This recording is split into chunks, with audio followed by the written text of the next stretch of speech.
क्या आपने कभी सोचा है that why don't we fall sick every day? हम रोज़ रोज़ बीमार क्यों नहीं पड़ते हैं?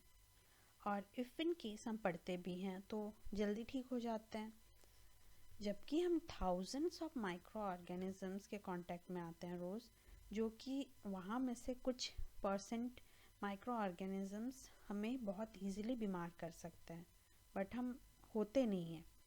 तो इसका रीज़न जानने से पहले please do subscribe to my channel, like and share this video.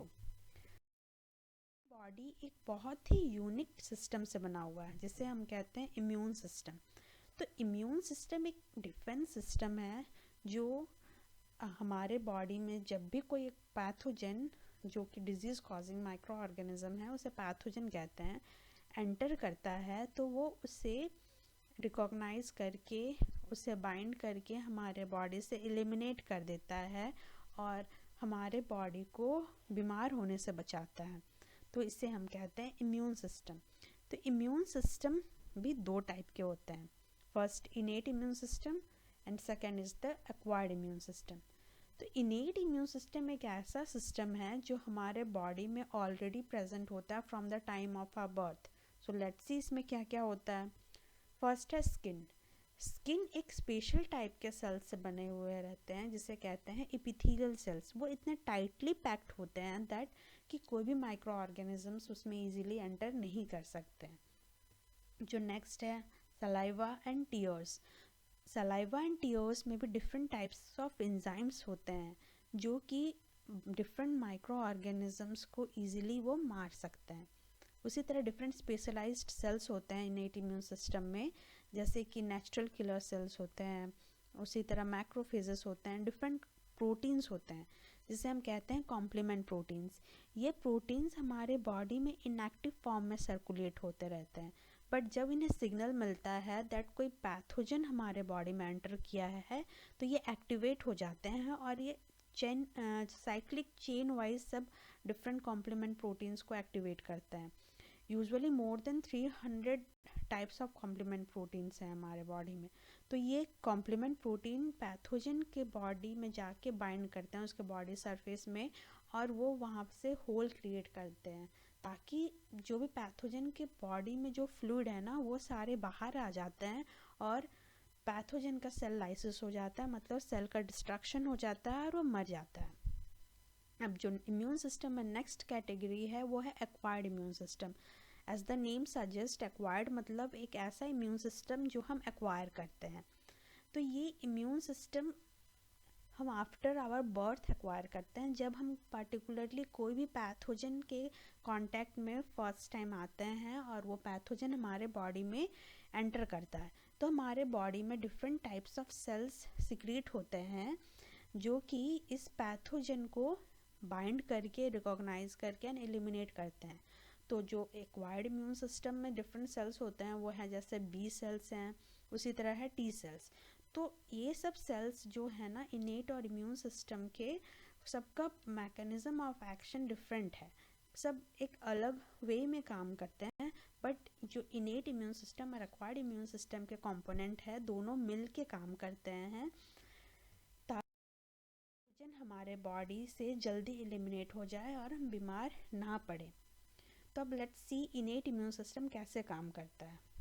जब हमारे बॉडी में कहीं पे वुंड हो जाता है या कहीं पे स्क्रैच हो जाती है, आपको चोट लग जाती है, तो वहाँ पे हमारा स्किन कट हो जाता है और वहाँ पे एक ओपनिंग बन जाती है जहाँ से माइक्रो ऑर्गेनिजम्स हमारे बॉडी में एंटर कर जाते हैं।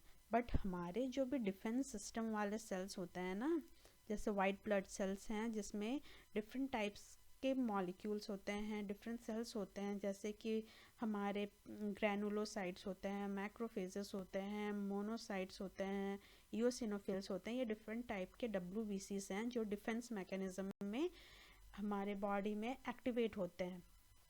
ये जो सेल्स हैं ना, जैसे ही कोई पैथोजन एंटर किया ये बहुत जल्दी ही उससे रिकॉग्नाइज कर लेते हैं और एक सिग्नल मॉलिक्यूल रिलीज़ कर देते हैं जिससे कि नियर बाय जितने भी सेल्स होते हैं डिफेंस मैकेनिज्म में इन्वॉल्व हैं, वाइट WBCs हैं, वो वहाँ से ब्लड सर्कुलेशन से या टिश्यूज से आ जाते हैं साइट ऑफ एंट्री में, जहाँ से कि पैथोजन ने बॉडी पे एंट्री की है, और वहीं से उसे मारना स्टार्ट करते हैं ताकि वो जो पैथोजन है हमारे बॉडी में हर जगह फैल ना जाए।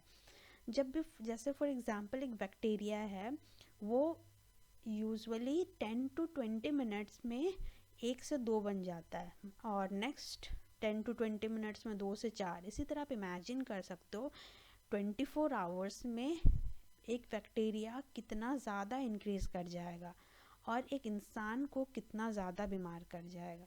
लेकिन हमारे जो इम्यून सिस्टम के सेल्स हैं वो बहुत ही स्मार्टली ये माइक्रो ऑर्गेनिजम्स को मारते हैं और हमें बीमार होने से बचाते हैं।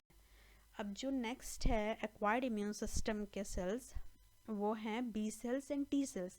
लेट्स सी कि फर्स्ट बी सेल कैसे काम करता है। यहाँ पे बी मतलब होता है बॉन मैरो, दैट मीन्स ये ऐसे सेल हैं जहाँ जो बॉन मैरो में बने हैं, वहाँ पे मैच्योर हुए हैं। तो बी सेल एक स्पेशल टाइप ऑफ मॉलिक्यूल, या बोला जाए एक specialized type of receptor molecule produce करता है, जिसे हम कहते हैं एंटीबॉडी। तो ये एंटीबॉडीज़ जो है ना, जब हमारे बॉडी में बैक्टीरिया कोई पैथोजन नहीं है तो कुछ एंटीबॉडी बी सेल के सरफेस में बाइंड करके रहते हैं ऐसा रिसेप्टर। तो जैसे कि मैंने आपको इस इमेज में एक फिगर दिखाया है जहाँ पे रेड कलर है बैक्टीरिया, तो ये जब बैक्टीरिया हमारे बॉडी में एंटर कर गए हैं, देन ये एंटीबॉडीज जो है रिसेप्टर का काम कर रहा है, इस बैक्टीरिया को बाइंड कर लिया। जैसे ही बैक्टीरिया इस एंटीबॉडी पे बाइंड हो जाते हैं, ये बी सेल एक्टिवेट हो जाता है और ये दो टाइप के सेल बनाने लग जाता है। First is the plasma cell and next is the memory cell. तो प्लाज्मा सेल एक स्पेशलाइज टाइप के सेल्स होते हैं जो कि पूरा एंटीबॉडीज़ बनाने लग जाते हैं, और ये एंटीबॉडीज़ इतने ज़्यादा लार्ज अमाउंट में बनाने लग जाता है ताकि वो इनफ हो ये बैक्टीरिया को बॉडी से एलिमिनेट करने के लिए। और जो नेक्स्ट सेल है वो है memory cell.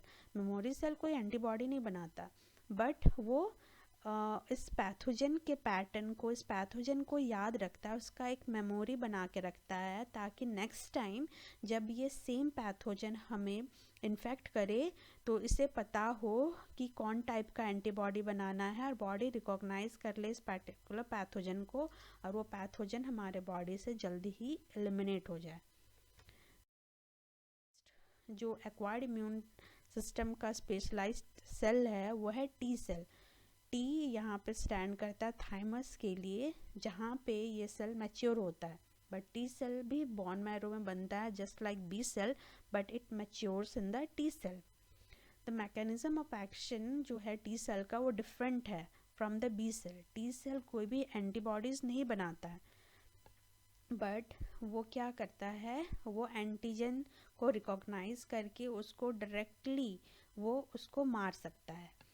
But T cell जैसा बी सेल है ना, वो एंटीजन को डायरेक्टली बाइंड कर रहा था, उस तरह वो बाइंड नहीं कर पाता। टी सेल वैसे ही एंटीजन को रिकॉग्नाइज करते हैं एंड बाइंड करते हैं जो एक स्पेशलाइज सेल के ऊपर एक्सप्रेस हो, जिसे हम कहते हैं एंटीजन प्रेजेंटिंग सेल्स। जैसे ही वो वहाँ पे एक्सप्रेस होता है, बी सेल अपने रिसेप्टर मॉलिक्यूल से टी सेल अपने रिसेप्टर मॉलिक्यूल से उस एंटीजन को बाइंड कर लेते हैं एंड वो भी एक्टिवेट हो जाते हैं, डिफरेंट टाइप्स ऑफ सेल्स में प्रोलिफरेट एंड डिवाइड होने लग जाते हैं। तो ये भी टी सेल भी मेमोरी सेल बनाते हैं ताकि उन्हें भी याद रहे, बॉडी को भी याद रहे कि कौन टाइप ऑफ पैथोजन ने इन्फेक्ट किया था बॉडी को लास्ट टाइम, और ये जल्दी एक्टिवेट हो जाए। और जैसे ही जब बॉडी एक्टिवेट होता है ना, कोई पैथोजन आता है, तो जब पैथोजन सारे एलिमिनेट हो जाते हैं तो वो सेल को डीएक्टिवेट भी करना होता है। तो उसके लिए एक सप्रेसर टी सेल बनता है जो कि पैथोजन एलिमिनेट होने के बाद टी सेल की एक्टिविटी को रोक देता है।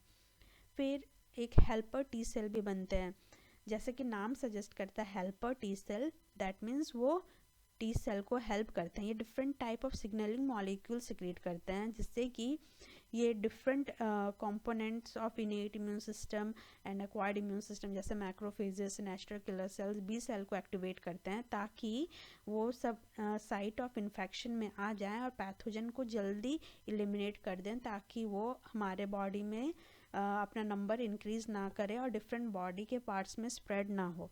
उसी तरह जो टी सेल है ना, टी साइटोटॉक्सिक सेल्स में भी प्रोलिफरेट होता है। जैसे मैंने बताया कि टी सेल के पास कैपेबिलिटी होती है दैट वो डायरेक्टली सेल्स को मार सकता है, पैथोजन वाले सेल्स को मार सकता है। तो टी सेल के पास और एक ही यूनिक कैपेसिटी होती है वायरस इन्फेक्टेड सेल को मारने के लिए। ऐसे सेल जिससे कि वायरस ने इन्फेक्ट किया है वो उससे डायरेक्टली मार सकता है, बट बी सेल है ना, वो वायरस इन्फेक्टेड सेल्स को नहीं मार पाता है। यूजुअली वो डिफरेंट बैक्टीरिया या डिफरेंट माइक्रो ऑर्गेनिजम्स के डिफरेंट पार्ट्स को रिकॉग्नाइज करता है और उससे बाइंड करके रखता है, और जब भी कोई मैक्रोफेजेस हैं या डेंड्रिटिक सेल्स हैं वहाँ से वो उनको सिग्नल भेजता है ताकि वो आए और उससे इनगल्फ कर ले। बट टी सेल्स से जो भी है सेल्स को वो डायरेक्टली मार सकता है, पैथोजन वाले सेल्स को डायरेक्टली मार सकता है। सो ये रीज़न है, because of this immune system sales हमारा बॉडी बीमार नहीं पड़ता है, या फिर बोला जाए कि हम रोज़ रोज़ बीमार नहीं पड़ते हैं। दैट्स वाई सब कहते हैं ना कि अच्छे से खाओ पियो ताकि हमारा इम्यून सिस्टम स्ट्रांग रहे, राइट। ये बहुत सही है, क्योंकि हमारे इम्यून सिस्टम को भी एनर्जी, जैसे एक मशीन को फ्यूल की ज़रूरत पड़ती है ना, उसी तरह एक हमारे इम्यून सिस्टम को भी फ्यूल की ज़रूरत पड़ती है, जिसमें कि हमारा बैलेंस डाइट है, जैसे कार्बोहाइड्रेट्स है, प्रोटीन है, फैट्स है, डिफरेंट न्यूट्रिएंट्स, विटामिन्स है, जो कि डिफरेंट सेल्स के फॉर्मेशन और उसके करेक्ट डिवीज़न में हेल्प करते हैं। इसीलिए आप रोज़ बीमार नहीं पड़ना चाहते हैं तो हेल्दी खाइए एंड एक्सरसाइज कीजिए, क्योंकि ये बहुत ही इम्पॉर्टेंट है हमारे इम्यून सिस्टम को स्ट्रांग रखने का। So that's was the video. Hope you liked it. Thank you.